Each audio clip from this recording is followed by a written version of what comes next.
창세기 1장 27절부터 28절입니다.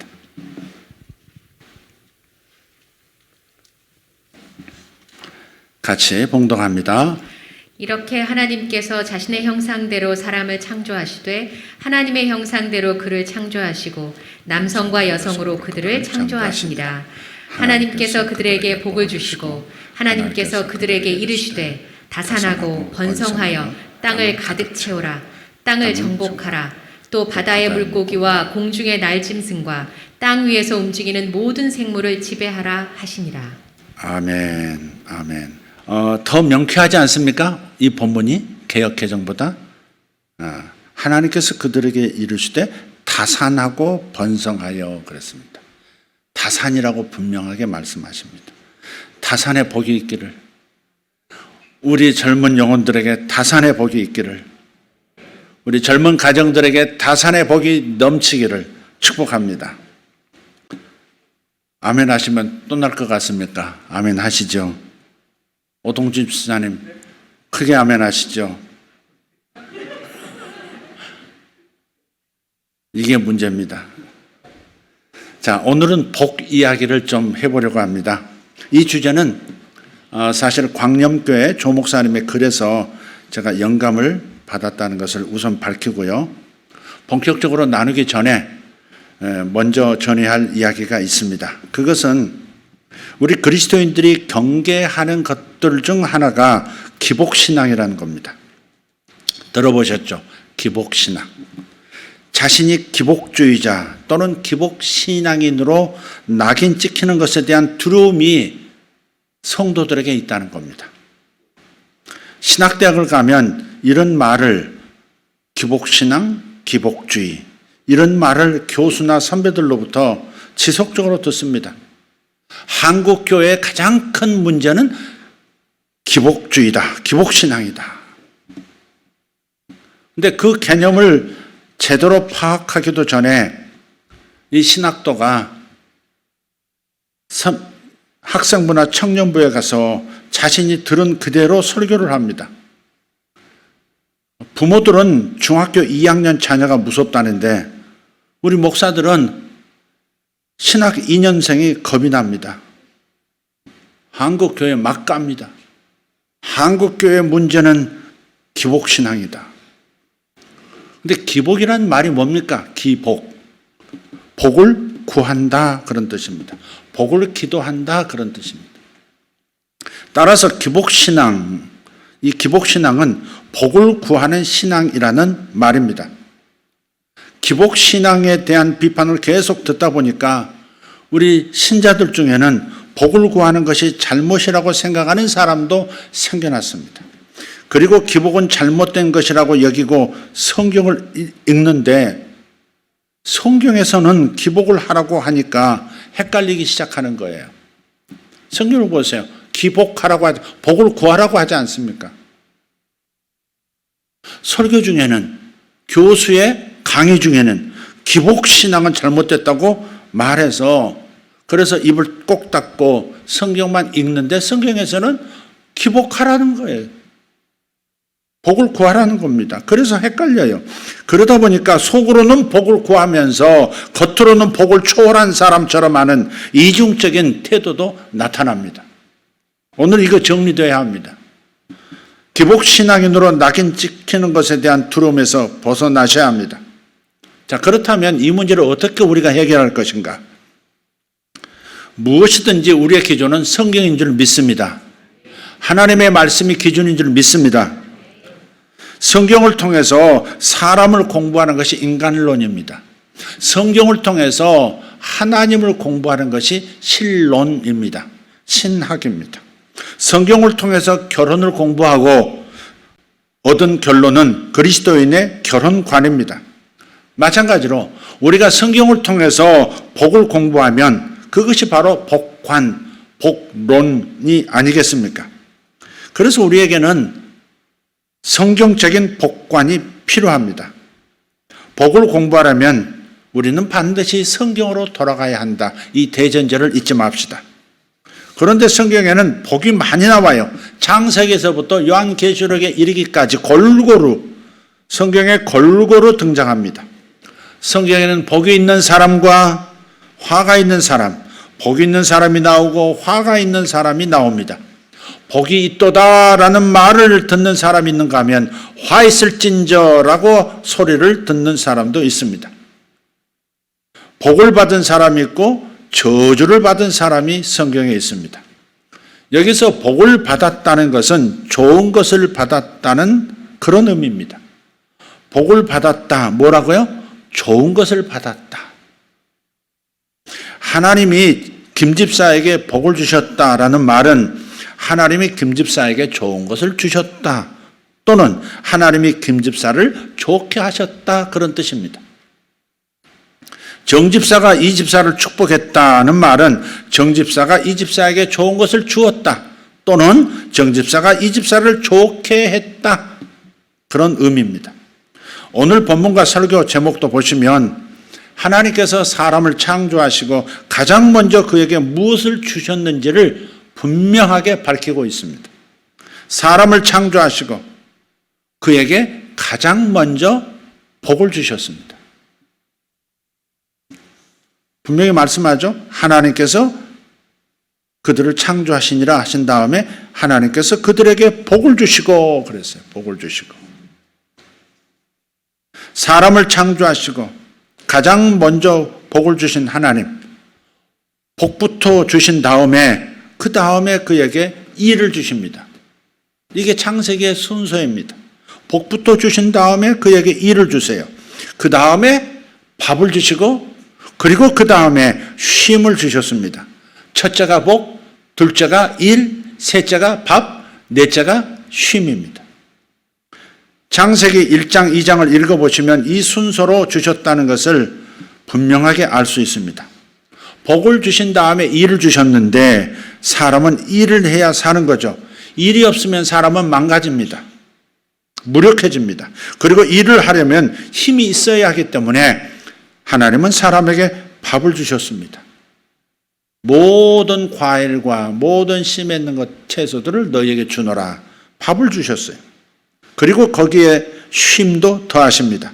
일을 주신 하나님은 사람에게 쉼도 주시더라. 하나님께서는 사람이 일하는데 필요한 힘을 얻는 두 가지를 주셨는데요. 하나는 밥이고요. 하나는 쉼이죠. 사람이 쉬면 힘이 생깁니다. 자고 일어나는데 저절로 안에 힘이 생기는 것을 날마다 경험합니다. 그래서 사람은 밥을 먹어야 하고 사람은 또한 쉬어야 삽니다. 이것이 하나님의 사람 창조 디자인이에요. 사람은 한 번 먹은 밥으로 평생 사는 것이 아닙니다.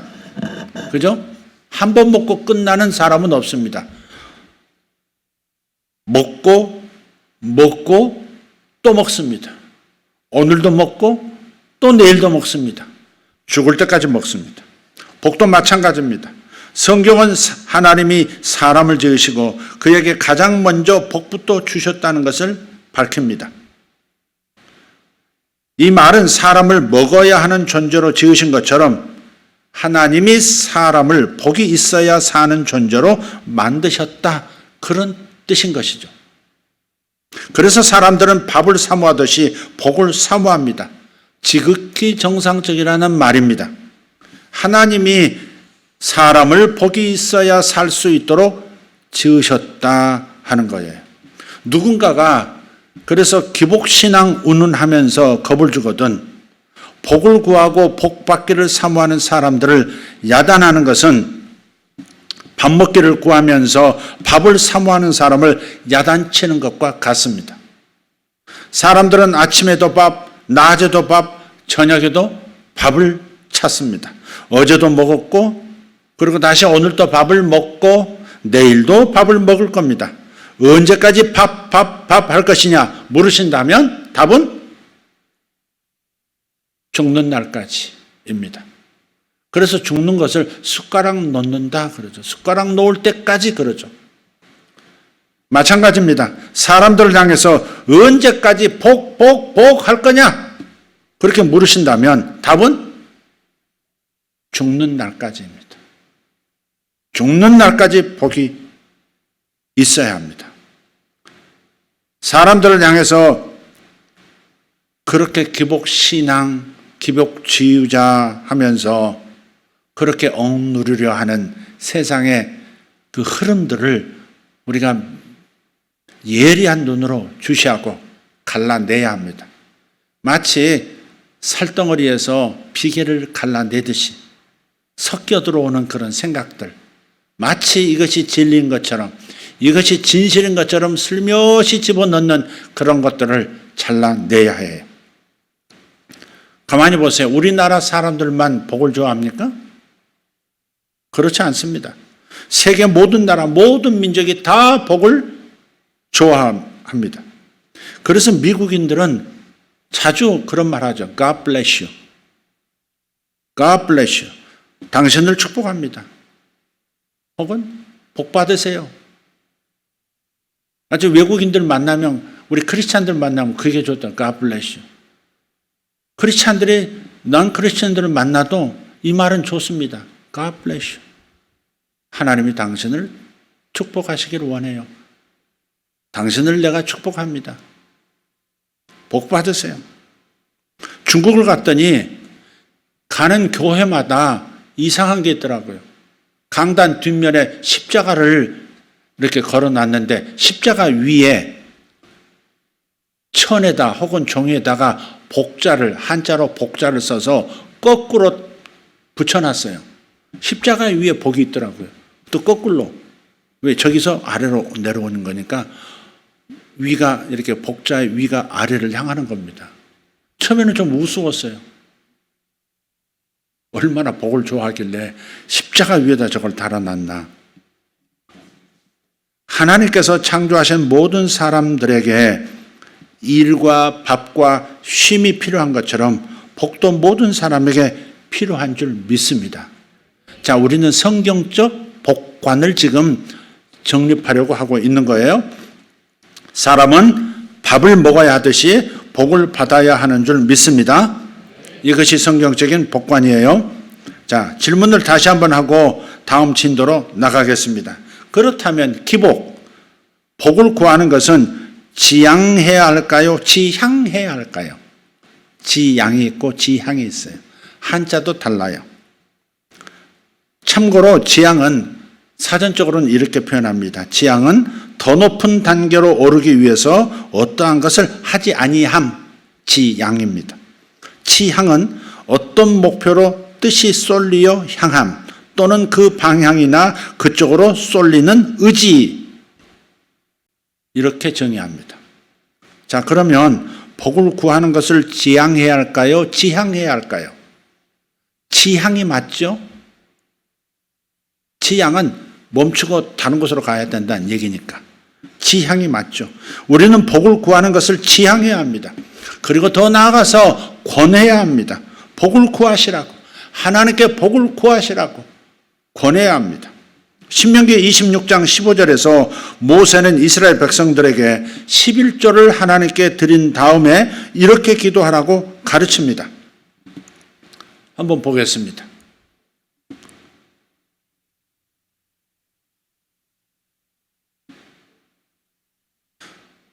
12절에 11조에 관한 말씀이 나와요. 너는 내 소출의 모든 11조를 드리기를 마치고, 자, 중략하고, 주의 거룩한 거처에서부터 하늘에서부터 내려다보시고 주의 백성 이스라엘에게 복을 주시며 주께서 우리 조상들에게 맹세하신 대로 주께서 우리에게 주신 땅 곧 젖과 꿀이 흐르는 땅에 복을 주소서 할지니라. 아멘. 복을 주시며 복을 주소서 할지니라 그랬어요. 11조를 드리면서도 11조를 드린 다음에 하나님께 물질을 올려드린 다음에 복을 주소서, 이렇게 기도하라는, 구하라는 겁니다. 막연하게 습관 따라서 드리고 그냥 잊어버리지 말고, 거룩한 습관이긴 하지만 기대감이 없는 예물은 문제가 있습니다. 그래서 이렇게 복을 주소서 할지니라 라고 가르친 거예요. 모세뿐만이 아닙니다. 시편 기자들도 하나님께 복을 구합니다. 시편 109편 28절입니다. 그들이 저주할지라도 주께서는 복을 주소서. 저주하는 존재가 있다 할지라도, 내가 망하기를 저주하는 화가 있으라라고 저주하는 자가 있을지라도 주님께서는 나에게 복을 주소서, 이렇게 기도하고 있습니다. 시편 115편 12절 13절입니다. 같이 읽습니다. 주께서 우리를 마음에 두셨으니 그분께서 우리에게 복을 주실 것이요 이스라엘 집에 복을 주시고 아론의 집에 복을 주시리로다. 아멘. 작은 자든 큰 자든 주를 두려워하는 자들에게 그분께서 복을 주시리로다. 아멘. 성경은 복을 구하는 것을 금하거나 정죄하지 않습니다. 성경을 보면 사람들은 자신을 위해서도 복을 구했고요, 다른 사람들을 위해서도 복을 구했고, 나라와 민족을 위해서도 복을 구했습니다. 어제 잠깐 섬마을 할매라는 그런 영상에서 보았던 이야기가 있습니다. 어떤 할머니의 어린 시절이 부유했던 것 같습니다. 할아버지가 약간의 치매가 오셨는데 PD에게 반복해서 자신의 아내에 대해서 하는 얘기가 있습니다. 칠공주 다섯 아들이야, 이렇게. 칠공주 다섯 아들이야, 이렇게. 무슨 말인가 처음에 못 알아들었어요. PD도 카메라맨도 못 알아들었어요. 가만히 들어보니까 지금 우리 할머니는 친정에 7아들에 5딸이 있었어. 지금 그 얘기를, 7딸에 5아들이 있었어. 형제가 있었어. 그렇게 말하고 있는 겁니다. 그 할머니가 시집을 왔는데 와서 보니까 이건 사람 사는 데가 아니라는 겁니다. 기가 턱 막히고 세상에 이런 데가 있나 싶더래요. 너무도 어려운 마을인지라 세상에 이런 곳이 있었나, 너무 이렇게 마음이 철 내려앉고 힘이 빠져서 매일 교회를 가셨답니다. 매일 교회 가서 하나님 이 마을을 도와주세요. 이 마을을 바꿔주세요. 먹고 살만한 마을로 바꿔주세요.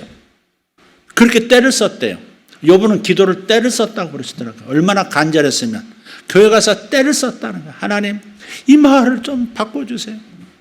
세상에 이런 데가 어디 있습니까? 먹고 살만한 곳이 되게 해달라고 자신을 위해서 기도할 뿐 아니라 이웃을 위해서도 복을 기도한 것입니다.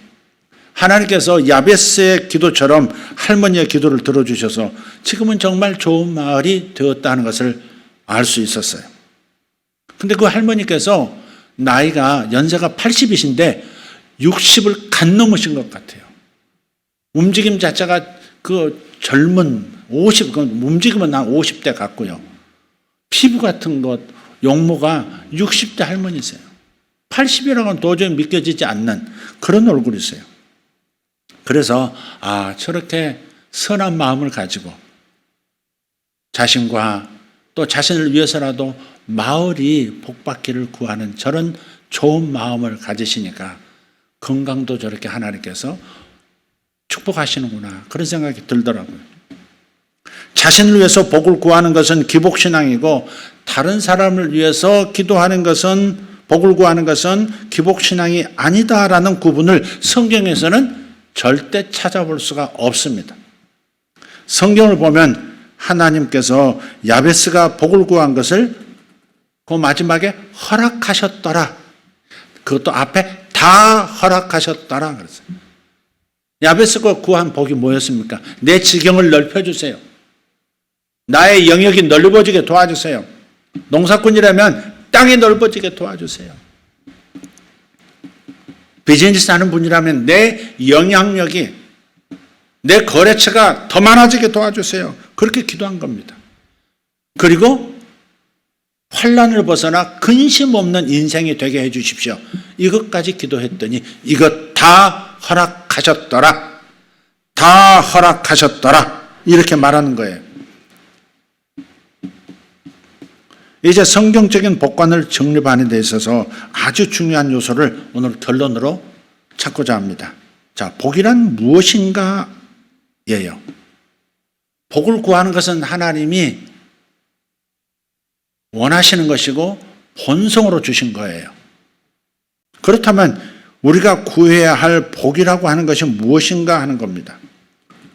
어려서부터 복에 관한 말을 많이 들었기 때문에 복에 대해서 안다고 생각하는 그런 경우가 있습니다. 마치 결혼에 대해서 어려서부터 주변에서 보고 들은 것이 있으니까 나는 결혼이 무엇인지 안다라고 생각하는 것과 같죠. 무엇이 복인가? 이 질문에 대한 답을 우리는 성경에서 역시 찾아서 가지고 있어야 합니다. 성경에 답이 있어요. 시편 16편 2절을 보겠습니다. 시편 16편 2절 같이 읽습니다. 주는 나의 주님이시오니 주밖에는 나의 복이 없다 하였나이다. 아멘. 네, 주밖에는 나의 복이 없나이다. 이 고백은 이 복이 최고라는 말이에요. 이 복이 최고. 가장 좋은 복, 가장 큰 복은 하나님이시다라는 고백입니다. 물론 이 말씀을 또 이렇게 해석하시면 안 되겠죠. 이렇게 적용하시면 안 돼요. 하나님 외에는 다 복이 아니다. 이렇게 극단적으로 또 나가시면 안 돼요. 하나님 외에는 복이 아니다. 이렇게 적용하지 않기를 바랍니다. 성경은 단호하게 말합니다. 하나님이 복이다.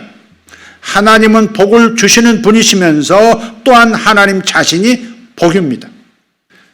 하나님이 복을 주셨다는 것은 하나님을 주셨다라는 의미이기도 해요. 더 나아가서 임마누엘, 예수님을 우리에게 보내주신 것은 아주 큰 복을 우리에게 주신 것입니다. 예수님은 우리에게 큰 복인 줄 믿습니다. 그래서 사람에게 복이 필요하다라고 하는 말은 다른 말로 하면 사람에게 하나님이 필요하다 그런 말입니다. 사람은 하나님이 있어야 안전하고 든든한 인생을 살게 됩니다. 사람을 하나님의 형상대로 만드셨다라고 했는데 그것은 하나님을 담는 그릇이라는 의미입니다. 사람을 지으신 창조주 하나님의 기본 디자인은 사람이 하나님과 함께 사는 거예요. 사람이 하나님과 함께 사는 것. 이 하나님의 계획에 따라서 하나님은 사람을 지으셨고 그들에게 복을 주셨습니다. 다른 말로 하나님을 주신 것입니다. 아담과 하와에게 하나님 당신 자신을 주신 거예요. 그래서 복 있는 사람은 하나님 있는 사람입니다. 따라합시다. 복 있는 사람은 하나님 있는 사람이다. 그렇습니다. 본래 사람은 하나님과 같이 살았어요. 하나님과 사람은 하나였어요. 안타깝게도 죄로 말미암아서 죄와 함께 하실 수 없었던 그 하나님이 떠나신 것이죠. 사람이 하나님을 잃어버렸습니다. 아담과 하와는 하나님을 잃어버린 사람, 복을 잃어버린 사람 되었습니다.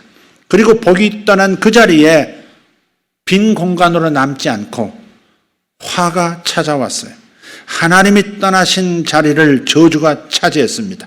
그래서 복 없는 그들은 불행해졌어요. 사람들이 복을 갈망하는 것은 실은 하나님을 갈망하는 것입니다. 저들은 하나님이라고 생각을 하지 않아요. 복을 갈망하는 자신, 복받은 인생이 되기를 원하는 자신이 실상은 하나님을 목말라 하고 있다는 것, 이것을 모르고 있는 거예요. 잃어버린 하나님 그분을 사람들은 갈망하고 있습니다.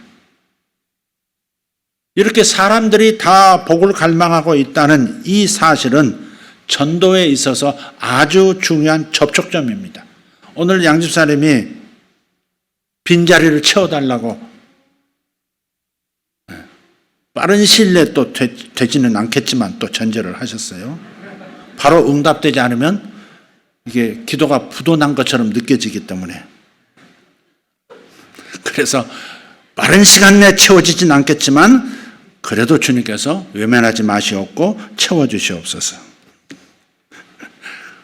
끝까지 물고 늘어집니다. 접촉점이에요. 접촉점. 당신은 복받기를 원합니까? 이 질문은 우리가 전도 대상자에게 말을 걸기에 아주 좋은 질문이 돼요. 왜? 저마다 복을 구하고 있기 때문에. 당신은 복받기를 원하십니까? 이렇게 묻는 거 괜찮은 질문이에요. 그래서 세상 사람들에게 당신들이 갈망하는 복이 바로 하나님이시다라고 알려줘야 하는 겁니다. 당신이 그렇게 찾고 갈망하는 복이 하나님이었다고 전해주는 겁니다. 그리고 예수님이 복이라고 말해줘야 합니다. 하나님 없는 사람들에게 하나님 있는 삶을 살도록 안내해 주는 것입니다. 하나님이 있는 그 삶을 세상 사람들에게 선물해야 하는 책임이 우리에게 있는 것이에요. 당신에게 복받는 길을 알려드리고 싶습니다. 잠시 시간 좀 내주시겠습니까? 이렇게 접근하면 되는 겁니다. 이렇게 하고 하나님이 복이시라고 하는 것을 풀어주는 겁니다. 이어서 예수님이 바로 그 하나님이심을 전하면 됩니다. 당신이 예수님을 믿으면 그것은 복을 받는 것이라고 확실하게 말해줘야 합니다. 이 설명 후에 당신은 지금 여기서 복을 받을 수 있습니다. 이렇게 말하고 그를 구원으로 초청하면 됩니다. 예수님이 복입니다. 예수님을 영접하면 당신은 복을 영접하는 것입니다. 그분이 예라고 대답하면 이렇게 다시 선언해 주면 됩니다. 당신이 그렇게 찾고 갈망하던 복을 이제 찾으신 겁니다. 예수님을 받은 당신은 복을 받은 것입니다. 당신은 복 있는 사람입니다. 할렐루야. 이런 흐름으로 대화를 이어가면 되는 겁니다. 서로 인사합시다. 당신은 복 있는 사람입니다. 예수님이 있기 때문에 당신은 복 있는 사람입니다. 우리는 사람에게 복이 필요하다는 것, 그리고 하나님이 복이라는 것을 알았으니까 이제라도 복을 구하고 찾는 사람들에게 다가가서 당신이 찾는 복을 같이 찾아주겠다고 나서야 하는 것입니다. 주변 사람들에게 당신은 복이 필요합니다라고 도전해 주시기를 바랍니다. 우리 한번 연습해 봅시다. 당신은 복이 필요합니다. 진지한 눈빛으로, 건성 눈빛 말고 당신은 복이 필요합니다. 그렇습니다. 가셔서 그렇게 말하시면 됩니다. 일단 복을 싫어하는 사람 없다니까요. 스님도 복을 좋아합니다. 스님 복 받으셔야겠습니다. 같이 복을 찾아드리겠습니다. 스님이 그러기에 기분 나쁘면 복 받으십시오. 마태복음 16장 16절에서 베드로가 예수님을 향해서 이런 고백을 해요. 주는 그리스도시요 살아계신 하나님의 아들이십니다.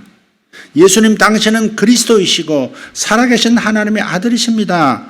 이렇게 고백을 하니까 예수님께서 그를 향해서 17절에서 이렇게 선언해 주십니다. 바요나 시몬아 내가 복이 있도다.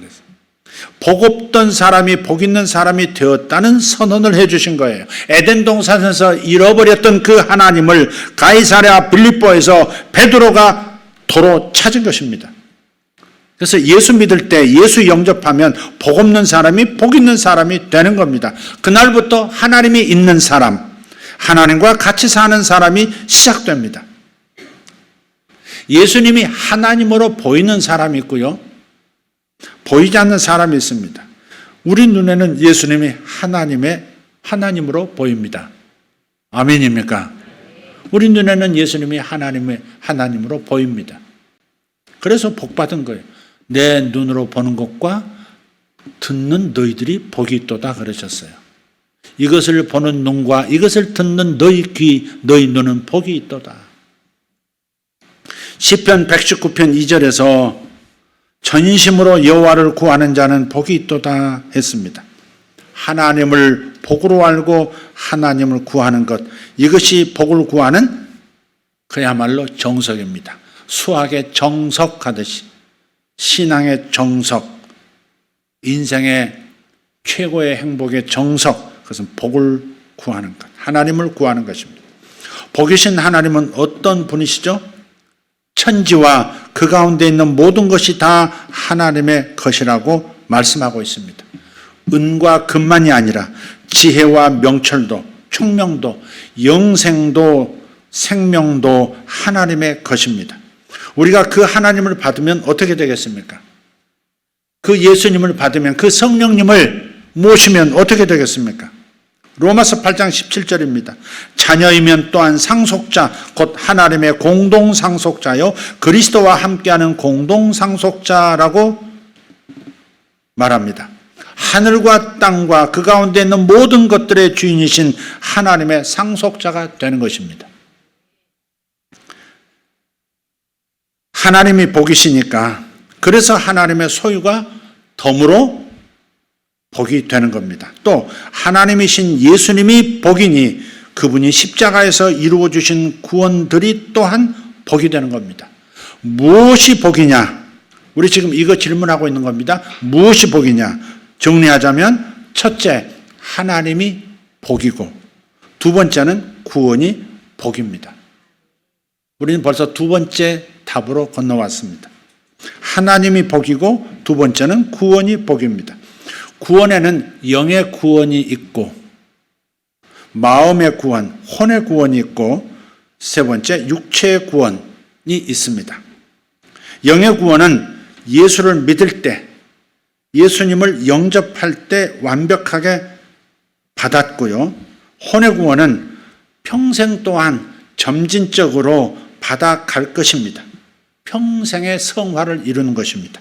그게 바로 구원입니다. 그 증거로 변화되는 만큼 행복해지고 복을 누리게 됩니다.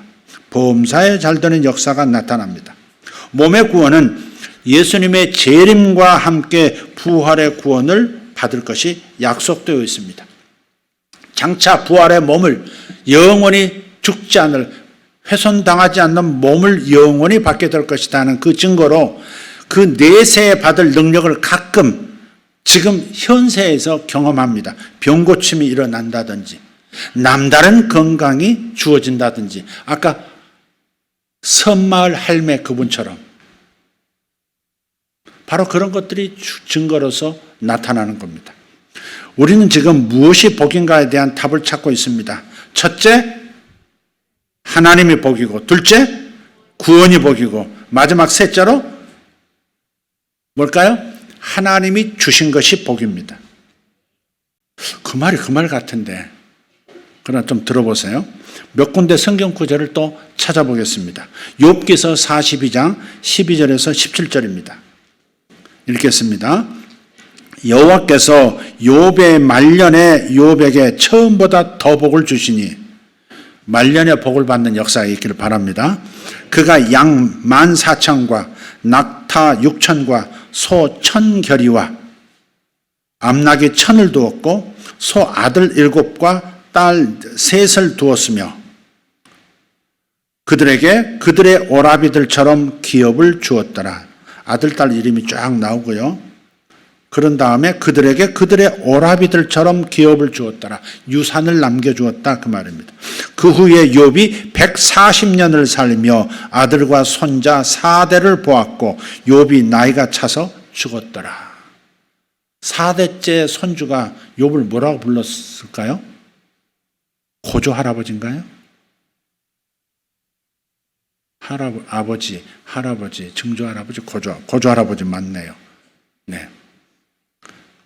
고조 할아버지가 4대 후손을 뭐라고 부릅니까? 알 수 없는 손자라 그러겠죠. 이처럼 부와 자손, 유산을 물려주는 것, 건강과 장수, 그리고 수명을 다 하고 죽는 것, 이것들을 지금 복이라 하는 것 같습니다. 이사야 51장 2절을 보십시다. 너희의 조상 아브라함과 너희를 낳은 사라를 생각하여 보라. 아브라함이 혼자 있을 때 내가 그를 부르고 그에게 복을 주어 창성하게 하였느니라. 아멘. 여기서는 창성함이 복인 것으로 보입니다. 커지는 것, 창대해지는 것이 복이에요. 잠언 10장 22절 말씀 같이 주의 복 그것은 사람을 부하게 하나니 그분께서는 그것에 슬픔을 더하지 아니하시느니라. 이게 개역 개정에서는 여호와께서는 사람에게 부를 주시고 근심을 겸하여 주지 아니하시느니라 그렇게 번역되어 있어요. 근심 슬픔이 들러붙지 않는 그런 부요함, 그것이 복이라 하시는 것 같습니다. 창세기 26장 12절 13절입니다. 같이 그때 이삭이 그 땅에서 씨를 뿌려 바로 그 해에 100배를 받았으며 주께서 그에게 복을 주셨으므로 그 사람이 크게 되고 앞으로 나가 성장하여 마침내 심히 크게 되었더라. 그가 양떼를 소유하고 소떼를 소유하며 종들을 심히 많이 두었으므로. 그러니까 이 경우는 사업이 계속 성장해서 심히 크게 되는 것이, 그리고 다른 사업도 사업체도 갖게 되는 것이 복인 것으로 보입니다. 출애굽기 23장 25절 26절입니다. 같이 읽습니다. 여기 앞을 보시고 같이 읽습니다. 너희는 주 너희 하나님을 섬길지니라. 그러면 그가 내 빵과 물의 복을 줄 것이요 내가 내 한가운데서 병을 제거하리라. 내 땅에서는 유산하는 자가 없고 수태하지 못하는 자가 없을 것이며 내가 내 날수를 채우리라. 아멘. 이 말씀에도 여러 가지 복이 나타나는 것 같습니다. 임신이 잘 되는 것과, 그리고 유산되지 않는 것, 좋은 음식이 충분한 것, 그리고 치유가 일어나는 것, 장수 등의 복입니다. 자, 그런데 문제는 이것들을 복이라고 정의하면 가난한 것은 복이 없는 것이고, 병이 있거나 장애가 있는 경우도 복을 받지 못한 것이 되고, 자녀들이 잘 나가지 못하고 오래 살지 못하면 복을 받지 못한 것이 됩니다. 무슨 말을 드리고 있는지 이해하시죠? 이것 자체 하나하나 항목들이 이것 자체가 복이라고 말한다면, 그러면 그 반대의 상황에 있는 사람은 복이 없는 사람이, 복을 못 받은 사람이 되고 만다는 겁니다. 따라서 우리는 이 말씀들을요, 부자가 되고 건강하고 자녀들이 잘 되고 장수하는 것이 복이라고 하는 그 관점이 아니라, 이것들이 하나님이 주신 것이기 때문에 복이라는 관점으로 봐야 한다는 겁니다. 다시 말씀드립니다. 부자가 되고 건강하고 자녀들이 잘 되고 장수하는 것이 복이라는 그런 관점이 아니라, 이 모든 것들이 하나님께서 주신 것이기 때문에 복이라는 그런 관점으로 우리가 볼 수 있어야 한다 하는 겁니다. 한마디로 하나님이 주신 것이 복이다라고 정의해야 합니다. 부자가 되고 건강하고 자녀들이 잘 되고 장수하는 것 등등은 그 자체만 가지고 복이라고 정의할 수가 없다 하는 것입니다. 이것들이 복이 되기 위해서는 이것이 하나님이 주신 것이어야 합니다. 다시, 이것들이 건강, 자녀의 잘됨, 장수, 이것들이 복이 되기 위해서는 이것들이 모두 하나님이 주신 것일 때 가능한 것이에요. 하나님께 받은 것이어야 합니다. 적어도 위에서 살펴본 말씀에 나오는 것들은 하나님께서 주신 것들이 분명합니다. 그래서 그것은 복입니다. 아브라함에게 주신 것은 분명히 복입니다. 모세와 이스라엘에게 주신 것은 그것이 분명히 복입니다. 그 자체를 복으로 정의할 수는 없지만 이것들을 하나님께서 주셨기에 이것들은 복이 된다 하는 말을 하고 있는 겁니다. 하나님이 부여를 주셨어요? 그렇다면 그 부여는 복입니다. 하나님이 가난을 주셨어요? 그렇다면 그 가난은 복입니다. 하나님이 건강을 주셨어요? 그 건강은 복입니다. 하나님이 약함을 주셨습니다. 그 약함은 복입니다. 언제 아멘을 하려는 모르겠네요. 그래서 사도 바울도 나에게 있는 여러 가지 약함을 자랑하노라 그랬습니다. 내가 약할 때 하나님의 강력함이 나타나더라. 이걸 경험하면서 그래서 나는 나에게 있는 여러 가지 약한 모습들에 대해서 오히려 자랑을 한다 그랬어요. 복이더라 그렇게 자랑하는 겁니다. 하나님이 형통을 주셨습니다. 그 형통은 복입니다. 하나님이 고난을 주셨습니다. 그 고난은 복입니다. 하나님이 열림을 주셨습니다. 그 열림은 복입니다. 하나님이 다침을 주셨습니다. 그 다침은 복입니다. 하나님이 나를 남자로 만들어 주셨습니다. 내가 남자인 것은 그래서 복입니다. 하나님이 나를 여자로 만드셨습니다. 내가 여자인 것은 그래서 복입니다. 하나님은 우리에게 이 가정에서 태어나게 하셨습니다. 이 가정은 복입니다. 하나님이 부모님을 나에게 주셨습니다. 그 부모님은 나에게 복입니다. 어떻게 내가 이런 집에서 태어난 것이 복이고 이런 부모를 만난 것이 어떻게 복이란 말이냐고 따지고 싶을 수도 있습니다. 하지만 하나님이 우리에게 주신 것은 복입니다. 지금 당장 복 같아 보이지 않아도 하나님이 주신 것은 복이 됩니다. 우리는 그것이 나의 복임을 사는 날 동안 다 알게 될 것입니다. 물론 없는 것을, 악한 것을, 약한 것을 복이라고 받아들이는 것은 쉬운 일이 아니죠. 하나님이 주신 것을 복으로 받아들이는 데는 과정이 있고 걸리는 시간이 있습니다. 요셉을 보십시오. 형제들의 배신 때문에 아버지와 생리별하고 20년이 넘도록 애굽에서 살아가게 되죠. 다른 모든 형제들이 자기를 배신하고 노예상인에게 팔았지 않습니까? 근데 이 배신을 받아들이고 나의 이 괴로움과 외로움은 우리 가문의 내일을 위한 하나님의 예비하신 복이라고 깨닫는 데는 상당한 시간이 걸렸을 겁니다. 형제들의 배신, 형제들이 하던 이 분노, 내가 다 잊었다. 그래서 첫째 아들의 이름을 므낫세 하는 거예요. 므낫세. 다 잊었다. 다 잊게 해주셨다. 지난날의 한과 아픔을 하나님이 다 잊게 해주셨다. 므낫세라고 지었어요. 그리고 이렇게 받아들인 이 괴로움과 외로움을 받아들이고 형제를 원망하지 않는 마음으로 돌아온 나에게 하나님은 창대하게 하셨다. 창대하게 하신 이유는 우리 가문을 살리게 하려 하심이더라. 에브라임이라고 지은 거예요. 하나님이 나를 창대하게 하셨다. 까닭은 나만이 아니라 우리 가족 전체를 극심한 기근 속에서 생존할 수 있도록 나를 미리 애굽으로 파송하신 것이더라. 에브라임, 그래서 하나님이 나를 창대하게 하셨다. 둘째 아들 이름이 에브라임인 거예요.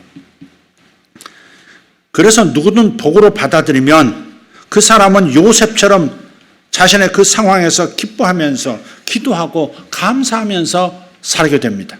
반대로 복으로 받아들이지 않고 오히려 이것을 화나 저주로 여기면 그 사람은 원망하고 불평하고 분노하고 탓하며 살 가능성이 매우 높습니다. 하나님이 내게 주신 것이 복입니다.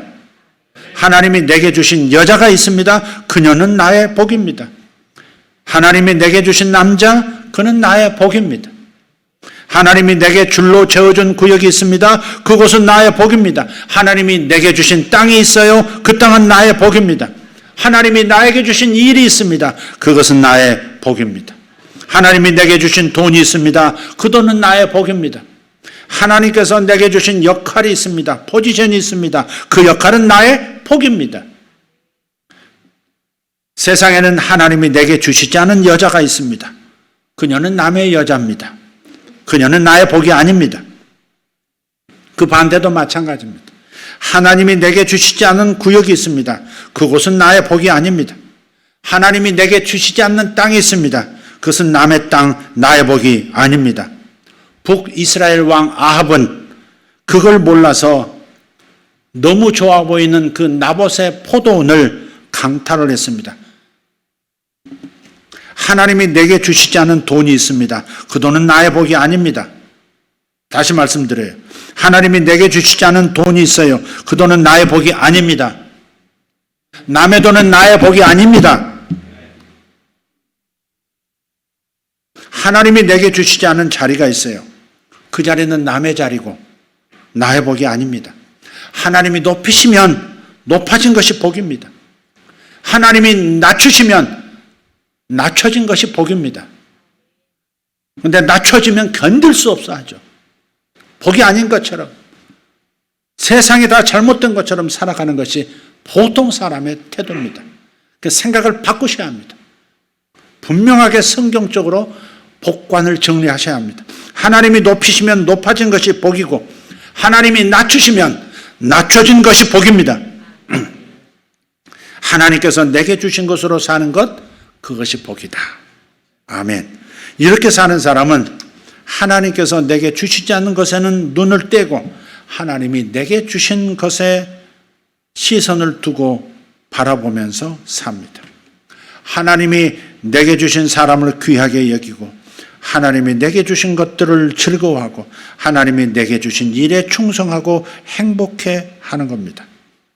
자, 지금 상황을 하나님이 내게 주신 복으로 그냥 다 받아들이면 그렇게 말하는 것 같은데 지금 이 상황을 하나님이 바꿔주지 않으실지도 모른다 그렇게 염려가 되고 그래서 이 말이 거부감이 드신다면 그렇게 생각하지 않아도 됩니다. 하나님은 복으로 받아도 또 주시고 더 주시는 겁니다. 지금 현재의 모습을 현재의 상황을 복으로 받아들여서 만족한다고 그 상태로 평생 살도록 하시는 그런 하나님이 아니라는 것을 기억하고 염려하지 않으셔도 됩니다. 오늘 우리는 복이 무엇인지 그 복을 구하라는 것을 성경을 통해서 답을 찾았습니다. 하나님이 복입니다. 구원이 복입니다. 그리고 하나님이 내게 주신 것이 복입니다. 물론 하나님이 복이고 구원이 복인 것은 모른 채 그저 부여와 재물과 건강과 형통만 복으로 알고 구하는 사람이 있다면 알려주어야 합니다. 뭘 알려줘야 되느냐? 먼저 하나님과 구원을 복으로 알고 먼저 받으시라고 말해주어야 합니다. 그게 먼저가 아니라고 말해줘야 돼요. 성도 중에도 그런 사람이 있다면 지도해 주어야 합니다. 권사님, 그보다 더 중요한 것을 아드님이 받으셔야 합니다. 권사님, 그보다 더 중요한 것을 따님이 받으셔야 해요. 이렇게 지도해 줘야 합니다. 마태복음 6장 33절을 보세요, 권사님. 너희는 먼저 그의 나라와 그의 의를 구하라고 하셨지 않습니까? 그러니 재물, 건강, 성공, 형통 그것보다도 자녀에게 하나님이 있게 되는 것, 구원이 있게 되는 것, 이것부터 구하십시오. 이렇게 지도해야 할 줄 믿습니다. 다 같이 성경에서 말하는 세 가지 복을 한번 선언합시다. 첫째, 아이고 그렇게 힘이 없어가지고 하나님의 복이다. 에이씨 하나님의 복이다.